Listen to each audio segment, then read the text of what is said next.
I'm Dan McClure. I'm the lead level designer for Empire Earth 2.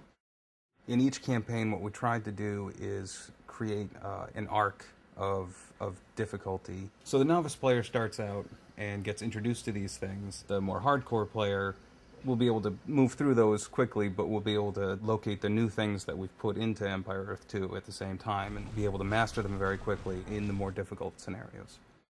The scope of Empire Earth 2 is huge. We've got 14 civilizations, 15 different epics, and 4 different regions. In the Western region, we have 5 civilizations. In the Far Eastern region, 3. The Middle Eastern region, 3.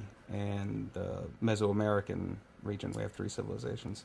So we try to be as balanced as possible as far as what the advantages and disadvantages are of playing in any one of these civilizations. And at the same time, by having them in these regional groupings, we also tried to give them some distinctive cultural flavor.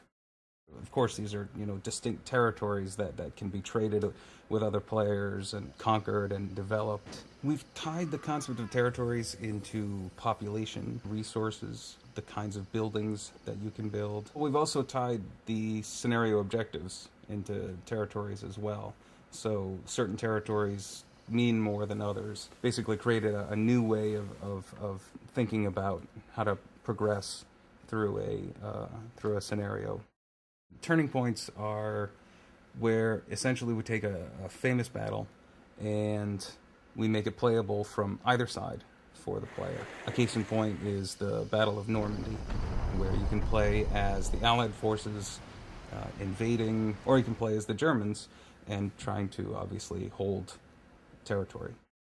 They're like kids. You can't pick a favorite one. Of course, you have your favorites. I like in the Korean campaign, the third Korean scenario is a thrill ride from beginning to finish.